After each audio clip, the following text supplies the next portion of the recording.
Hi, everybody. Scott Frankowski here, Head West Photos. Today, I'm going to talk about the Insta360 One R with the Leica 1 inch lens and a 1 inch sensor on it. I just picked this up, a little holiday gift to myself, and got it. I don't know, because I like little toys. Um, just to use when I'm walking around taking photos. Also, my wife just started a YouTube channel, roller skating YouTube channel. I'll put a link in the description. And I'm doing all the filming for that. So I figure this would be a little great addition to my gear setup. Today, what I want to talk about on it though is using it for some astrophotography, using it to get some nighttime pictures. What really interested me in this is when I was looking at all the specs, all the cool stuff, and all the different 360 mod, 4K mod, this 1 inch mod, everything you could get for it. But that's all the one thing, the nighttime shot. I'm like, what's that about? And it said that stitches together, so it basically works like a program, like the one I use is called Sequitur or Sequator. Not sure how you say it. Where you can stack images together to get a nice astro image.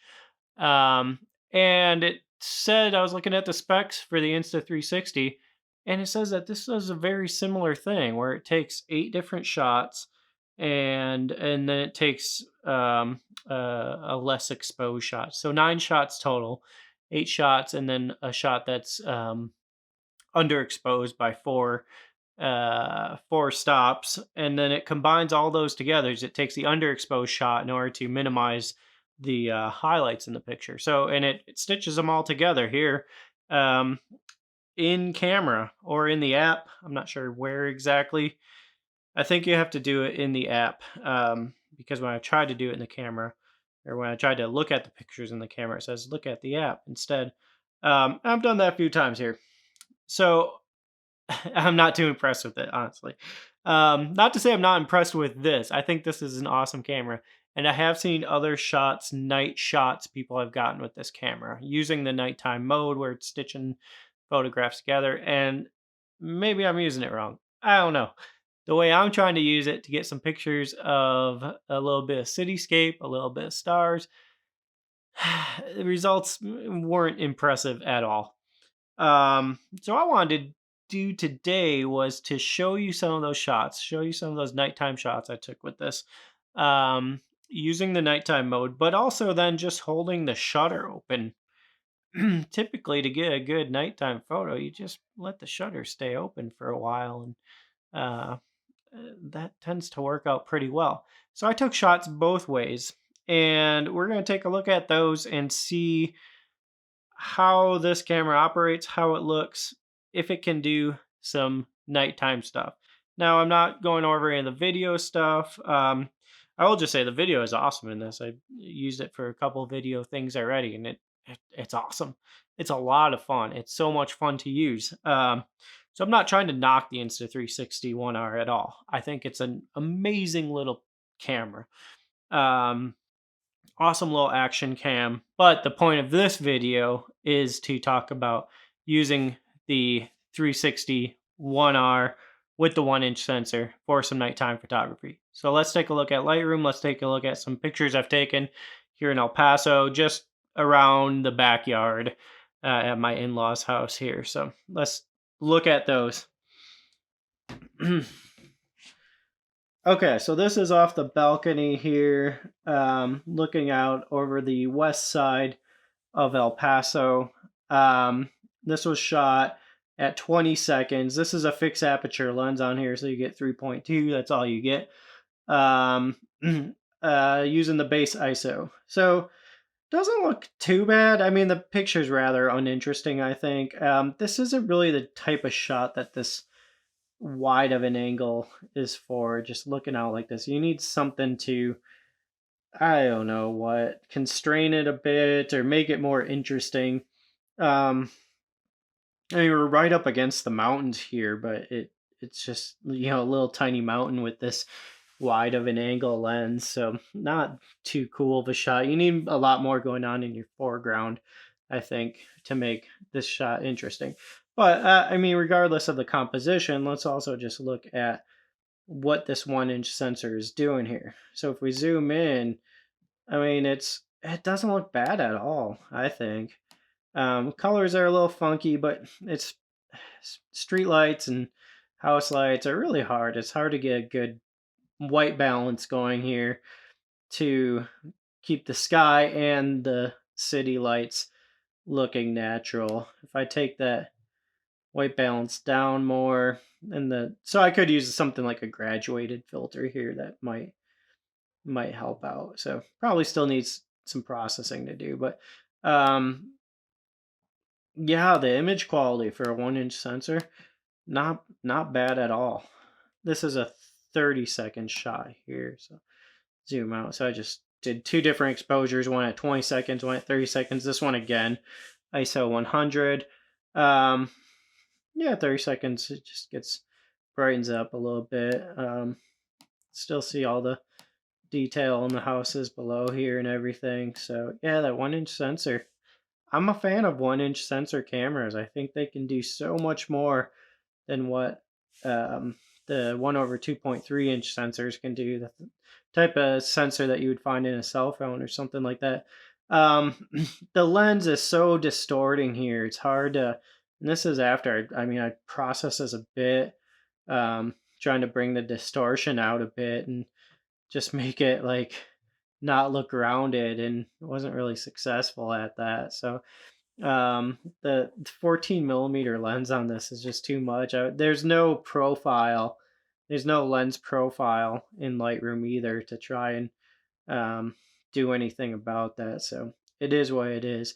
But then I brought out my Sony camera with a Tamron 28, or actually the 17 to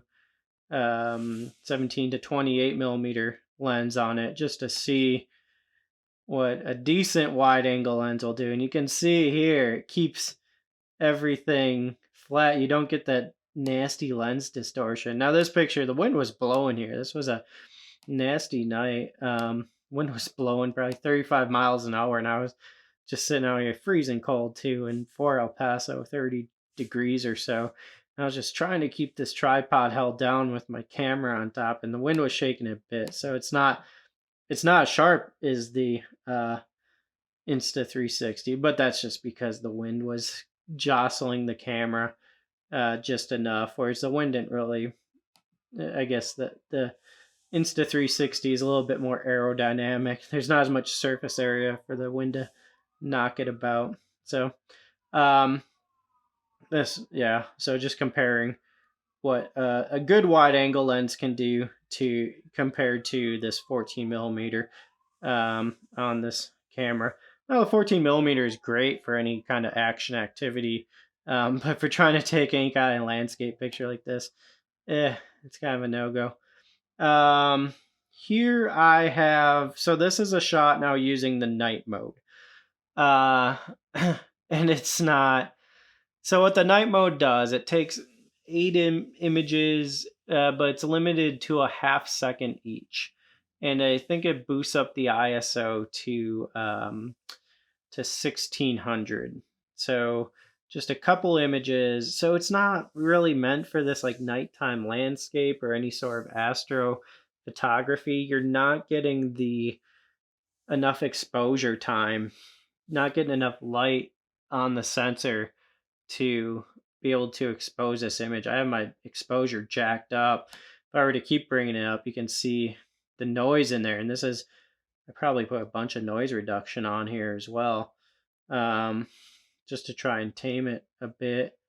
Oh no, I didn't. I brought it back down. Okay, so could bring that up, but it just doesn't. It's underexposed. I'm trying to bring out, and you can see how grainy it is once you try to bring up the exposure. So it takes 8 images, a half second each at 1600 ISO, and then averages those images to get rid of the random noise that's just introduced when you boost up the ISO high on a small sensor camera.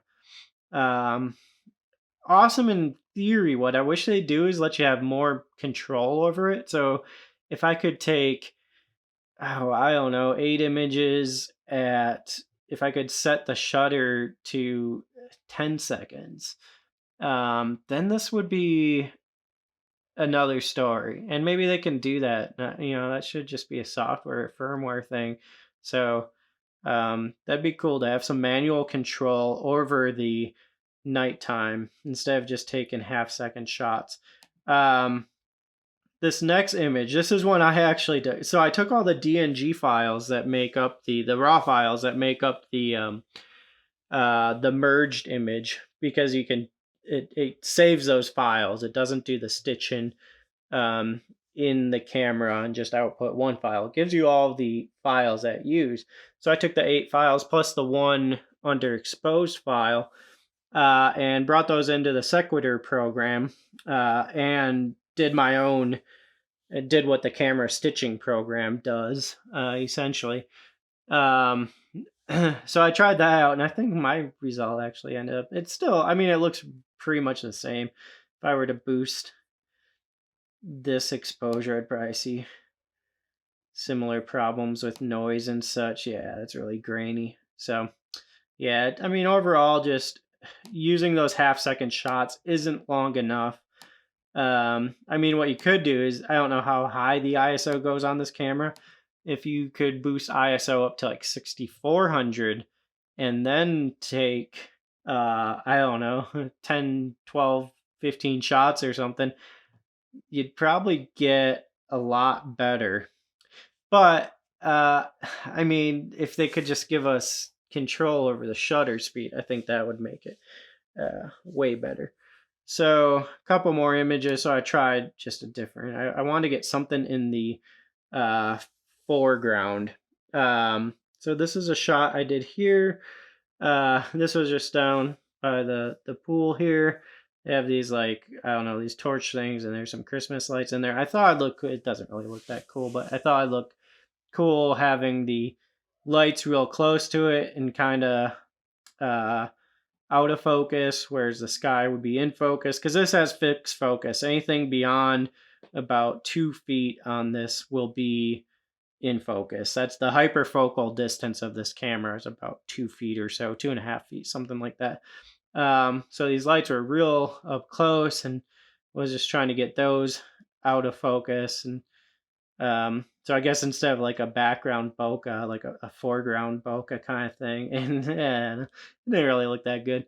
This is just a 20-second exposure. Did some processing on this, use some filters to bring down these lights and bring up these lights. I got these weird, I might have just like thumbprinted the lens. This is with this big old lens cover on this 1-inch sensor. It's easy just to kind of put a big thumbprint on there, but this might just be reflections off the lens onto that reflective, or onto that protective glass that created these odd artifacts here. Not that interesting, but this was a 20-second exposure. And then what it did, I also took this is using the nighttime, the night shot mode, where it takes those 9 images and stitches them. It does a really good job. So it controlled those highlights well. I will give it props on that. When it adds in that underexposed frame in it, it does really take down those highlights. I got nothing in the sky though. I can boost that exposure. I'm still not seeing stars though. But then what I thought would be cool would be to take this, because the highlights were well controlled in it, take this file and combine it with this 20-second exposure where the highlights are kind of out of control here. And that gave me this file, which I think looks, I mean, I don't know about the composition or subject matter, but I think it looks kind of cool. I think those highlights are better controlled. There's some nice color in those lights. This lens throws off these weird flares and stuff, but it's just how this lens is. But you can see the stars here now, and don't look too bad. It's okay. So when I got these to compare, I'm like, okay, this shot kind of sucks. Just the composition here. I thought in my mind this looked cool. When I actually took the shot, yeah, it it's nothing I would probably print or anything. Um, so then I thought, oh, okay, the wind is really still tonight, so I can try to get some reflections off the pool. So then that's what I did here in this shot. This is the merged, so using the nighttime mode where it takes the 8 or 9 images, stitches them together.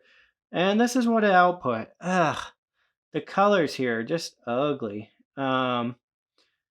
That green is too much, but if I try to move that up at all, maybe that's a little bit better. Um, the sky is so underexposed though. There's so much noise. There's so much grain. Um, just not very pleasing image. So again, the nighttime shot here was really disappointing me. Um, but then I took the same shot. This is just holding the shutter open again for 20 seconds. I mean, night and day difference here. Going back to the other one, that's way too purple now. Now it's way too green. I can't find the happy medium here. But okay, using the nighttime mode, stitching those images together, compared to just holding the shutter open for 20 seconds at base ISO. I think the shot looks really good. I like this. I like the reflections. The colors look great. There's not any, there's some noise, but the noise is well controlled. Um, there's a lot of good detail. The stars look pretty great. Got a little bit of trailing going on there just for 20 seconds. But not bad. You can see the Orion Nebula. You can see Betelgeuse. You can see Rigel. So yeah, I think this is the nighttime mode to use. Now, again, I've seen people use the in-camera night shift or nighttime mode really well. And the one I was looking at was like this hour-long video on it that went way in depth on it. More information than I care to know. I do appreciate that somebody's out there going that in depth on it though. And he got this really banger of a shot, just like a city image, like buildings, like city center kind of shot. So maybe that's where you can get better shots when you have just more ambient kind of street lighting, that sort of thing. Um, I'll have to try that out when I get into that area. But out here on the west side of El Paso, there's just the city lights and house lights, not too much street lights. So it's not like that city center, just ambient lighting everywhere.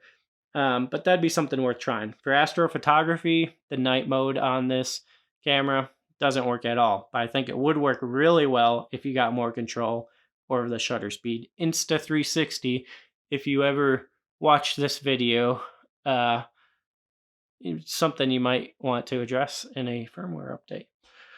Okay, everybody, I hope this was educational. If you're also looking at this camera for using this mode at all, I don't know, let me know.